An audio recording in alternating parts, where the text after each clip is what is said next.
देगा महिला सबके, कहेगा जजमानी छठ करे के चाहिए, जितिया करे के चाहिए, तीज करे के चाहिए, करवा चौथ माने झूठ वादा कि करवा चौथ करब आ तीज तो अपने के पति के आयु बढ़ जाए। जितना इस सृष्टि में पति आया पत्नी सब मर गया कि है ये है, और जो है सो मरेगा कि रहबे करेगा। केवल झूठ जितिया करवाया बेटा के लिए, और जितना बेटा हुआ, हम लोग भी बेटा है किसी के, मरेंगे कि रहेंगे? मेरी माँ रहेगी कि मरेगी? सबको मर जाना है। अब मौत में आप जितिया से केवाड़ी लगाते हैं कि मौत को बंद कर देंगे। करवा चौथ करके, कर्मा धर्मा करके, तीज करके मौत में आप केवाड़ी लगाना चाहते हैं। ये सारा गलत काम, झूठ काम, ये पंडित आपसे करवा और आप करते जा रहे हैं, रुपया को खर्च करते जा रहे हैं। आपका पति चिमनी में बेचारा ईंटा पार रहा है, आपका पति म्यान में से पका हुआ ईंटा निकाल रहा है, बेचारा के पूरे देह पर कोयला का राख पर के भूत बना हुआ। आप घरे बैठल एगो मैक मंगवा ले ली, जाग जाग महादेव। आ मर्दाबा के उन्हें प्याज गिरैया मद्रास, आ जनाना इन्हें जाग जाग महादेव कह दे। यही सब तमाशा चल रहा है। बेचारा बोरा ढोते ढोते उसका पति बेचैन है, आई मलार गा रही है। बंधुओं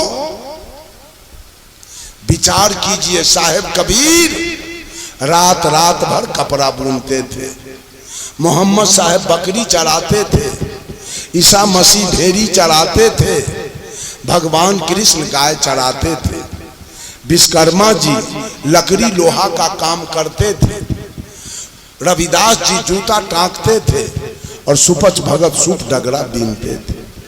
अगर सुख से जीना है और सुख जीवन में पाना है तो काम करना होगा, मेहनत करनी होगी, उपलब्धि करनी होगी, आमदनी करना होगा, तब आपका जीवन सुखमय बनेगा। लेकिन ये चाहिएगा झाल बजा के आ चर्चा करके मेरे जीवन में सुख आ जाए, ये कतई संभव नहीं। हम तो कहते हैं सदगुरु कबीर के चर्चा करके कितने कबीर पंथी भजन गाते गाते बुढ़ा के मर गए, अब बेचारे के जीवन में कोई सुख नहीं आया। मरे हैं न ऐसे लोग, सुख नहीं आया।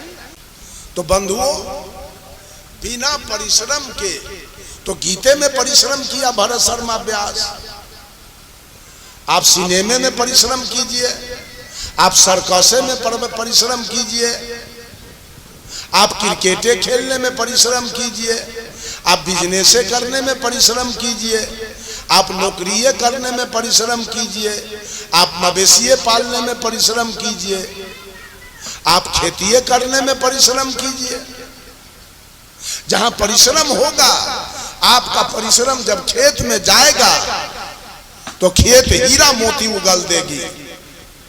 सत सत मन के कट्ठा लोग आज मकई उपजा रहे हैं। जब परिश्रम जाएगा खेत में तो गेहूं, मकई, तोरी, आलू, गोभी से रुपया से आपका घर भर जाएगा। आपका परिश्रम जाएगा गाय भैंसी के निकट तो दूध दही घृत मक्खन मलाई से बिक करके रुपया से आपका घर भर जाएगा। आपका परिश्रम जाएगा बिजनेस में, रुपया से आपका घर भर जाएगा। आपका परिश्रम जाएगा नौकरी में, रुपया से आपका घर भर जाएगा। आपका परिश्रम जाएगा अखाड़ा में तो आप पहलवान हो जाएंगे, वहीं से आपको आमदनी मिल जाएगा। लेकिन बिना परिश्रम के गीत गा के अब भगवान के पूजा करके जितना खुशहाली इस सोलकन समाज को भगवान से है, उतना खुशहाली भगवान से ब्राह्मण को नहीं। आप दुर्गा जी के पूजा करते हैं, कितना रुपया आपका खर्च हो जाता है। कितने बाल बच्चे परिवार के लोग आकर के मेला में उड़ा देते हैं। इस सोलकन समाज का रुपया खर्च हो जाता है, अब पंडित जी सबके रुपया से घर भर जाता है। वो लोग पंडाल ठेका पर लेता है, यहाँ दुर्गा जी का पूजा कराऊंगा, 20,000 का पंडाल है ठेका पर, कहीं 30,000 का पंडाल है ठेका पर, कहीं 50,000 का पंडाल है ठेका पर। उनका तो कमाई होता है। इस सोलकन सब दुर्गा जी के खोइछा भर के सतलोक जाएगा, अब पंडित जी रुपया कमा के दोनों जेबी अपन भर लेते। उनको सतलोक से और दुर्गा जी से कोई मतलब। दुनिया के लोग जाता है बैनाथ धाम सतलोक जाने के लिए, भोला बाबा का पूजा करने, अब वहाँ जो पंडा बैठा है उसको भोला बाबा से मतलब नहीं है, उसको नोट दीजिए।